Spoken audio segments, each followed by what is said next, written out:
Hey, for this video, I'll be going through thermal properties of matter tutorial question number 6. Okay, so the question is that a 7 kg glass bowl, it contains 16 kg of punch. So this is liquid. Okay, at 25 degrees Celsius.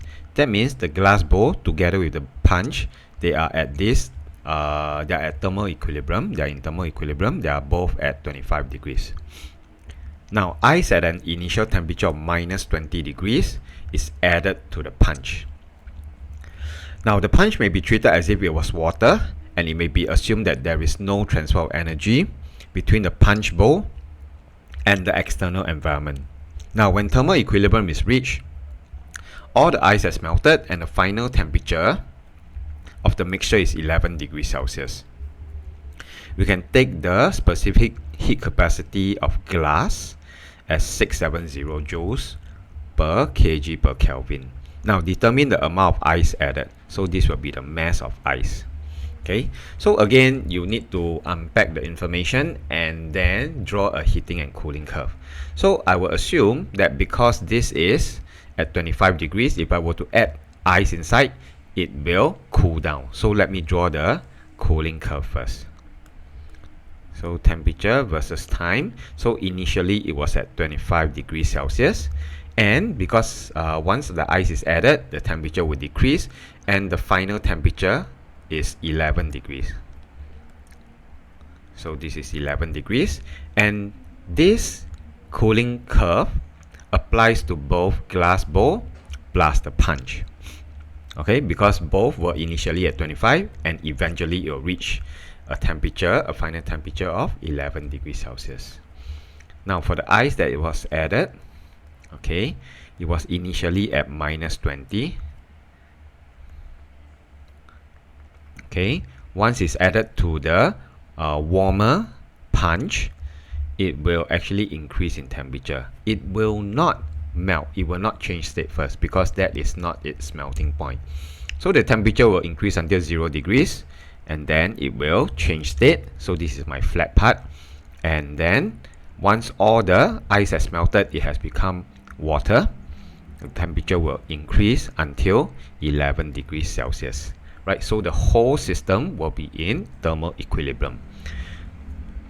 So for here, I'll be using C liquid, C water, and for the glass bowl, it will be Cg. Okay, but the change in temperature will be the same.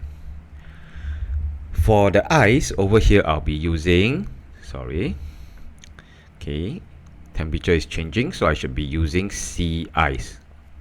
Okay, then after that, here will be specific latent heat of fusion, whereby it's changing state from solid to liquid. Then here will be Cw. Okay, so for the heating curve, they are taking in energy. For the cooling curve, and they are transferring out energy. Okay, and because there is no transfer of energy between punch bowl and the external environment, we can take it that there is no energy transfer. So we'll do the glass and punch first. So Q equals to MC C water, change in temperature, plus M Cg, change in temperature.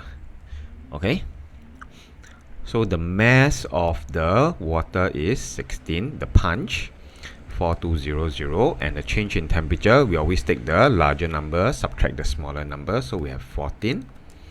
Okay, plus the glass bowl is 7 kg. Take note that the specific heat capacity of glass, it is 670. So the change in temperature is 14. So this will be the energy that's being transferred out of the glass and punch system. Now the one that's taking in is the ice.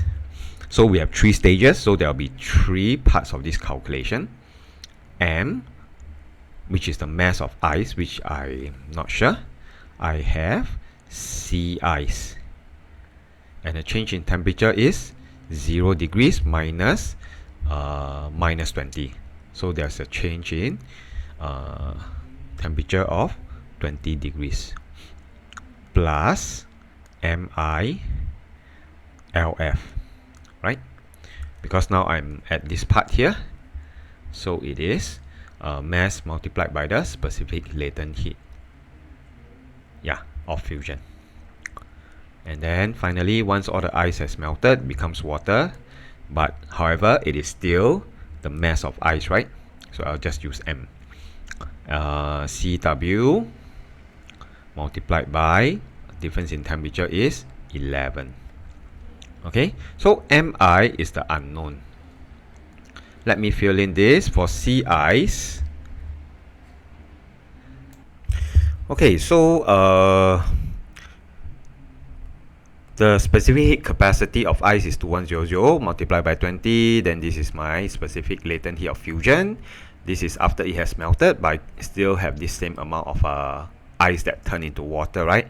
So if I were to equate these two together, because no energy is being transferred to the surrounding, the only unknown that I have is mass of the ice. So if you do your calculation correct, you should get your final answer of 2.41 kg. Okay, please check it yourself.